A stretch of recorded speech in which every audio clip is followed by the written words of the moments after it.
Here we are for another Connect3 broadcast. And I am so delighted to have this time with you today. We're in, can you believe it? Week 31 of our 40-week study of Jesus Now. My intent for our time together is that we experience Jesus in this very moment. Not just Jesus we read about or that someone tells us about in their life story, but the one who is working on our behalf right now, sitting at the right hand of Father God. So today we will write our own life encounter story and then share it with others. Our passages that we look at are Luke 19, 45 to 48 and Matthew 25, 1 to 30. While in the notes you'll have both, but for the sake of time we'll only speak of the Luke passage. Again, that comes to us from Luke chapter 19. This passage contains a very familiar main point.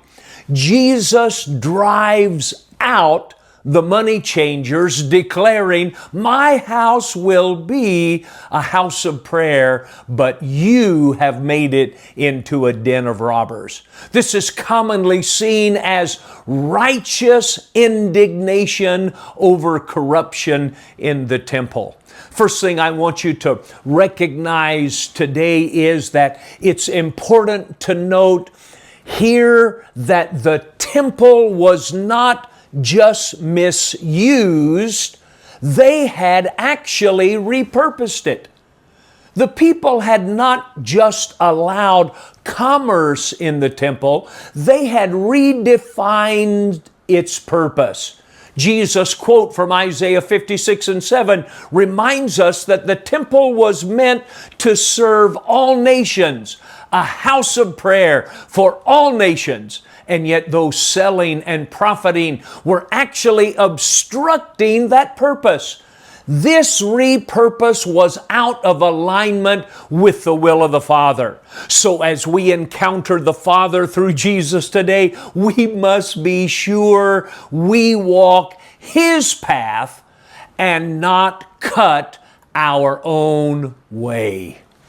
The second thing I want you to see today is that Jesus was asserting His authority over the entire religious system. And I emphasize religious system. This wasn't just a moral protest. Watch, it was a messianic claim. He was purifying the temple as a king would cleanse his palace. It was an acted out parable declaring that He had come not to reform the temple system, but to replace it. His efforts were not to destroy, but to bring to fullness the intent of His Father. What man had created was interrupted, watch this, by the intervention of heaven as the Father sent Jesus as God in the flesh. Wow, what a word. Now I want you to look at the third seed thought that I want to share. It comes from verse 47 when Luke writes, He was teaching daily in the temple. Listen, after such a bold act, we might expect Jesus to be driven away. Instead, He continues teaching there after the fact. The people's willingness to listen shows His magnetic authority.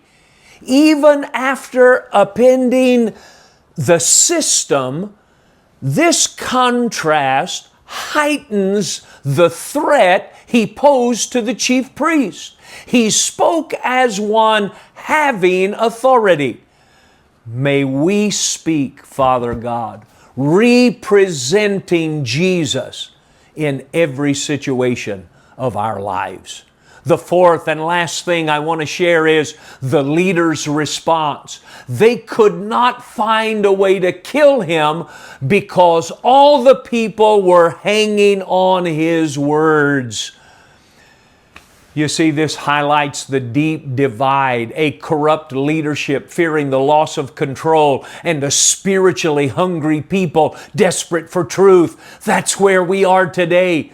The clash is not just over theology, but over allegiance and authority. Man versus God. The handiwork of heaven or the framework of earth. So today, you get the chance to make the choice. Will you choose your way or His way? Choose the path. And the path of least resistance may not be His will for your life. Brothers and sisters, enjoy your encounters with Jesus today.